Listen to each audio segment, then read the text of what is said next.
Assalamualaikum warahmatullahi wabarakatuh. Selamat pagi, salam sejahtera, Om Swastiastu, Namo Buddhaya, salam kebajikan. Tabik pun Tony Sastrajaya di kelas hukum Tony Sastrajaya. Hari ini coba memberi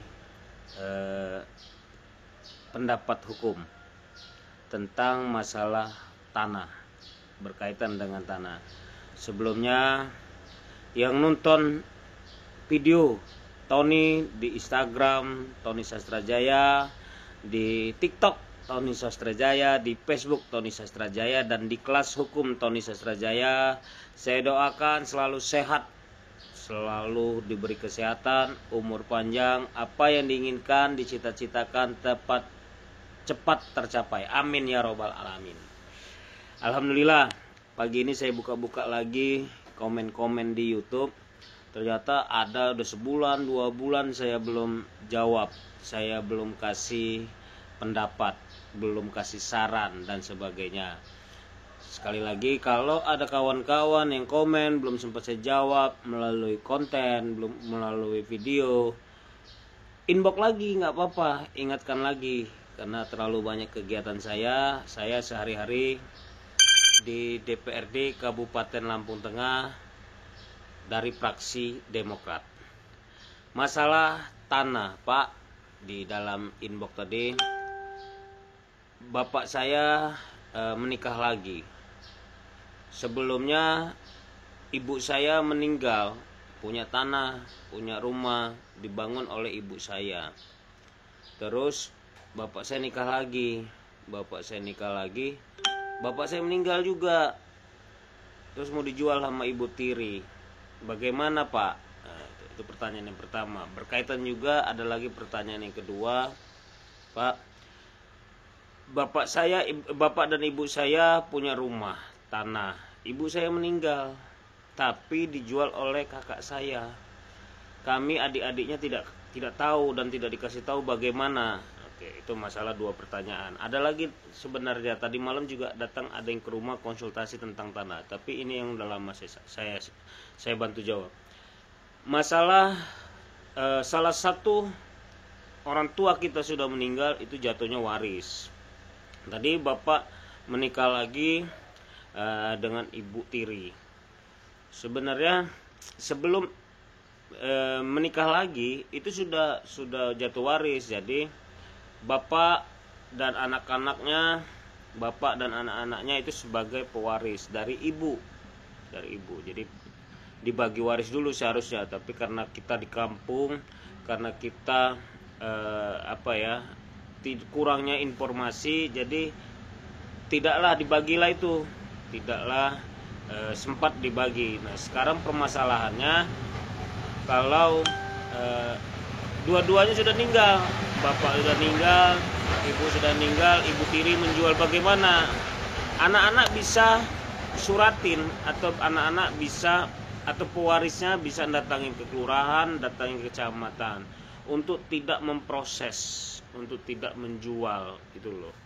Jadi anak-anak punya hak dari tanah itu, tidak bisa sampaikan aja ke dari tingkat bawah, dari RT, kepala lingkungan atau bayan atau kadus, dan lurah atau kepala kampung dan camat. Nah, itu sampaikan untuk tidak memproses.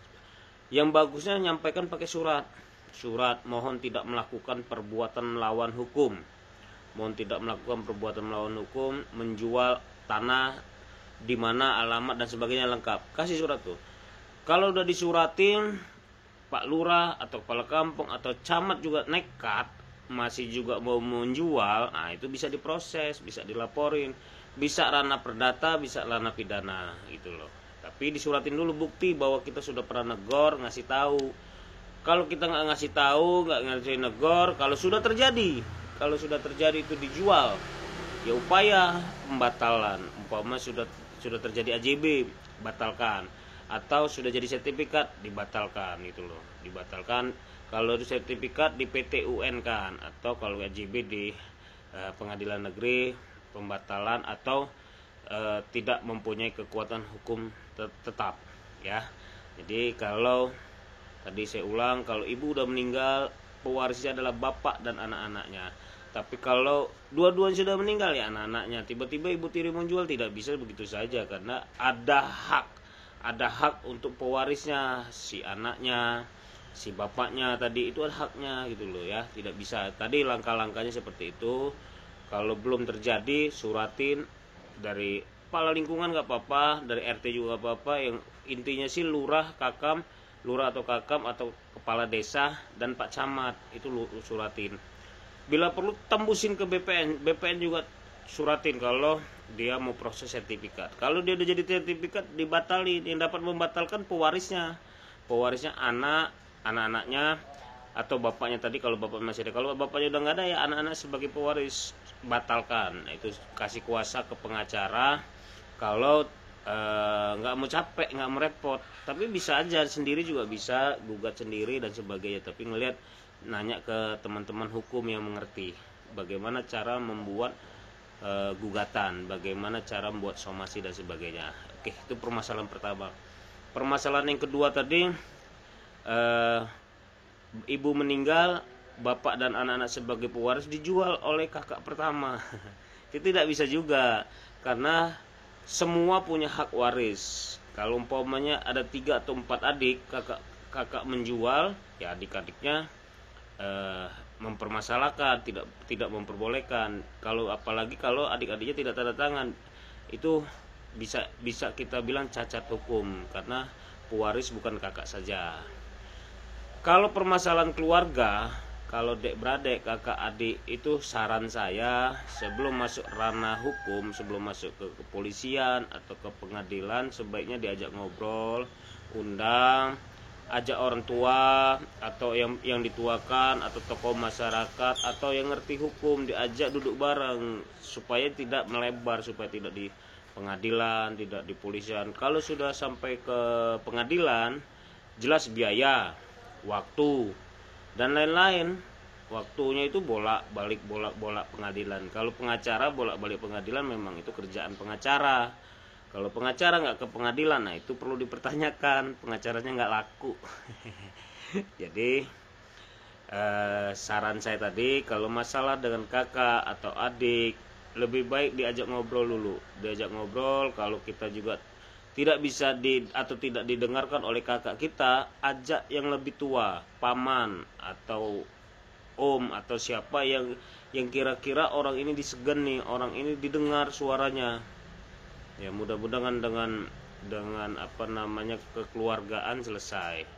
Tapi kalau memang tidak bisa juga, kakak masih ngotot juga, ya karena kakak sebagai penjual, bisa digugat, bisa dibatalkan, diajukan pembatalan.